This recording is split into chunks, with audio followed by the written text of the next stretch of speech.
China, land of pandas, noodles, and apparently really big dams. We're talking about the Brahmaputra Dam project here, folks, and it's a doozy. Imagine a wall of concrete so massive it makes the Hoover Dam look like a Lego project. That's the scale we're dealing with. China says it's all about clean energy. They want to harness the mighty Brahmaputra River and turn it into a hydroelectric powerhouse. And sure, the world needs green energy like a Kardashian needs another selfie.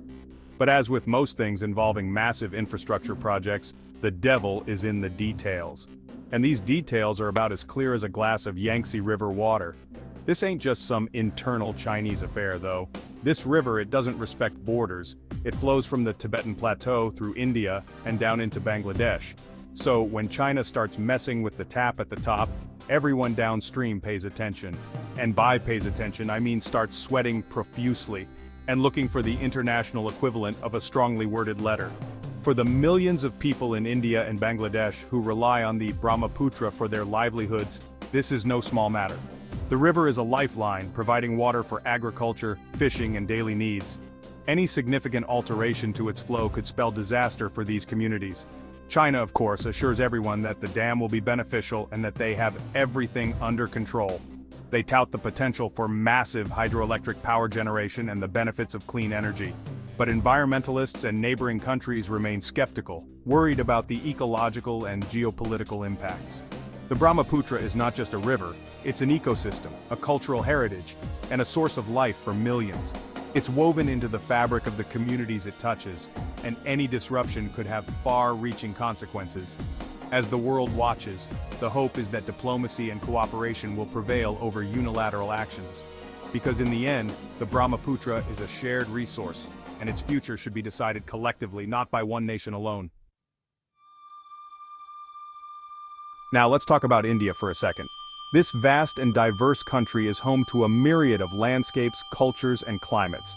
But today, our focus is on one specific region, specifically the northeastern state of Assam, which sits right in the Brahmaputra's path.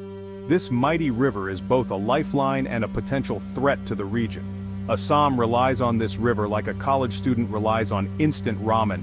It's essential, and sometimes it's a little too much. The river provides water for drinking, agriculture, and industry, making it indispensable for daily life. During the dry season, farmers depend on the Brahmaputra's flow for irrigation. The river's water is channeled through an intricate network of canals and ditches, ensuring that crops get the moisture they need to grow. But then, monsoon season hits, and the river turns into a raging torrent, flooding everything in sight. Fields that were once parched become waterlogged, and homes are often submerged, causing widespread devastation. It's a delicate balance, one that could be thrown completely out of whack by a giant dam upstream. The construction of such a dam could alter the natural flow of the river with far-reaching consequences. Imagine China, sitting on its pile of megadams, suddenly deciding to hold back the water. Drought in Assam? Check. The river's flow could be reduced to a trickle, leaving farmers and communities without the water they desperately need. Or maybe they release a torrent of water without warning. The sudden influx could overwhelm the riverbanks, leading to catastrophic flooding. Catastrophic flooding, check. Entire villages could be washed away, and the agricultural fields that sustain the local population could be destroyed. Suddenly, the fate of millions of Indian farmers rests in the hands of Chinese engineers. The decisions made upstream could spell disaster or relief for those downstream. I don't know about you, but that's not a situation I'd want to be in. The delicate balance of nature and human intervention is a precarious one, and the stakes couldn't be higher for the people of Assam. Let's talk dirt. Not just any dirt though, but the good stuff, fertile silt. See, the Brahmaputra carries this precious cargo all the way from the Himalayas, depositing it on the plains of Assam. It's like nature's own fertilizer delivery service, and it's what makes Assam's farmland so darn productive. But here's the catch. Dams are like giant silt traps. They hold back the water, and guess what else gets stuck? You guessed it, the silt. So, while China's busy generating clean energy, India's farmland could slowly be turning into a dust bowl. No silt, no supper. It's that simple. And when farmers start going hungry, governments start getting nervous. This isn't just about the environment anymore, folks.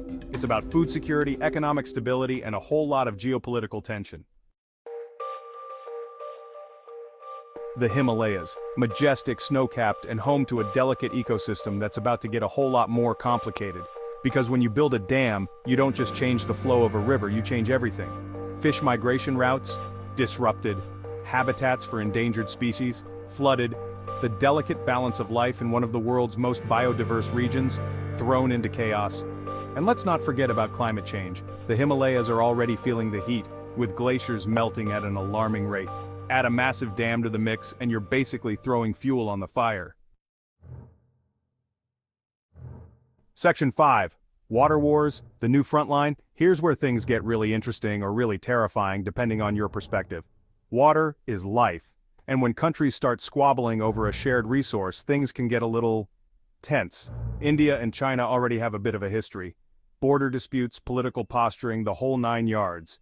Now, add water to the mix. It's a recipe for disaster. Imagine a future where droughts are commonplace and China holds all the cards.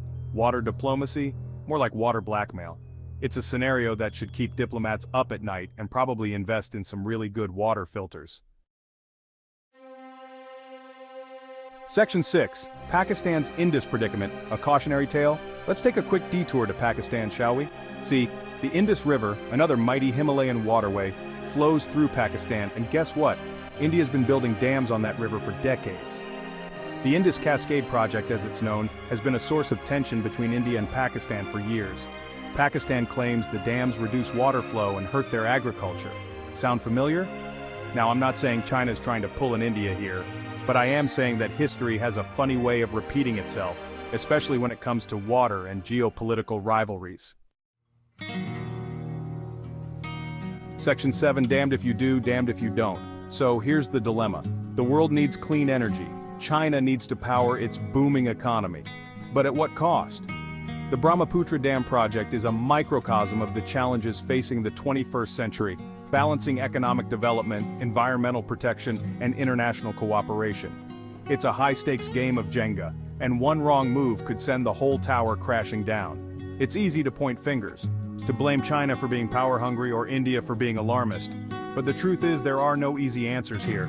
It's a complex issue with no clear winners, only varying degrees of losers.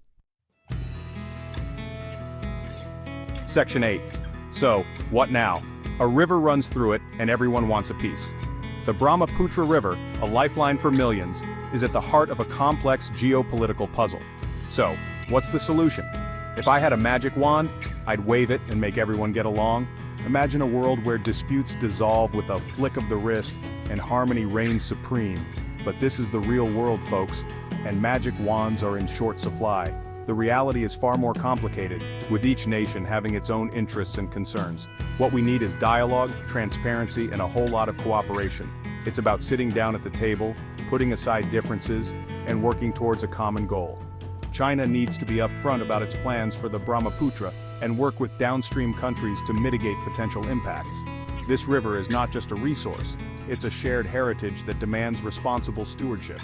India needs to be willing to engage in good faith and find common ground. It's about recognizing that cooperation can lead to mutual benefits, far outweighing the gains of unilateral actions.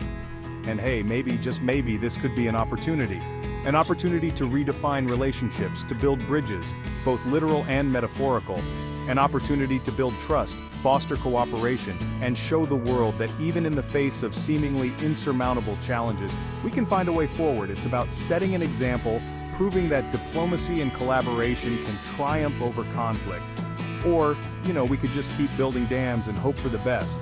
But let's be real, that's a short-sighted approach that ignores the long-term consequences. But let's be honest, folks, that's not exactly a winning strategy. We need to think beyond immediate gains and consider the future we want to create. A future where rivers flow freely, nations collaborate, and people thrive.